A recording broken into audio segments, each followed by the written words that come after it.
Glenn had always been the kind of person who did what he wanted, when he wanted, and he and my nephew had just gone out for a ride before dinner. So when I got the call from my nephew, he said, "Oh, we've had an accident here." But it was so much more than that. And when I heard Glenn groaning and moaning through the telephone, I had never heard a sound like that come out of anybody. And I'm watching the helicopter take my husband to UAB. That is a weird feeling. I could do nothing to help. My biggest prayer was one word, and that was Jesus. I couldn't go into a long prayer, but I knew that others could pray for me. I was married for 21 years. We had a great family, 4 kids, but after many years, my marriage was over and I felt lost.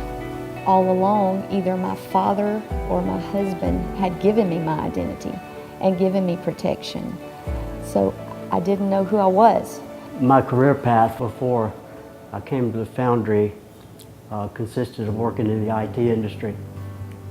While I had a great many successes there, my lifelong battle with addiction often derailed that.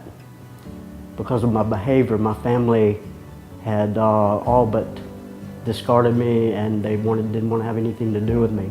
Every time Glenn went back into the hospital, it was always, "Your will be done, God." And I was so tired and beat down, and I said, "God, I need a word." And it was, a song came on, and I've only heard it once since then, but it was like, "All things get better." That was God. The thing that God showed me during that time was that He was a faithful God. And I was like, "You could do this, God. If you want me to be single the rest of my life, I will. But I would prefer that there be a man in my children's life and in our life." But I would just wake up with this attitude that this could be the day. This could be the day that I meet the person that I'm going to spend the rest of my life with. When He came along, it was like, wow, God, thank you. I prayed that somehow God would let me once again find a sense of purpose in my life. And it was just incredible how that my career just continued to be fluid in the IT industry here at the Foundry, where no one seemed to care that I had felony convictions. It took a while, but I find myself now in good favor with my family. And where before I felt ashamed, I don't feel that way anymore.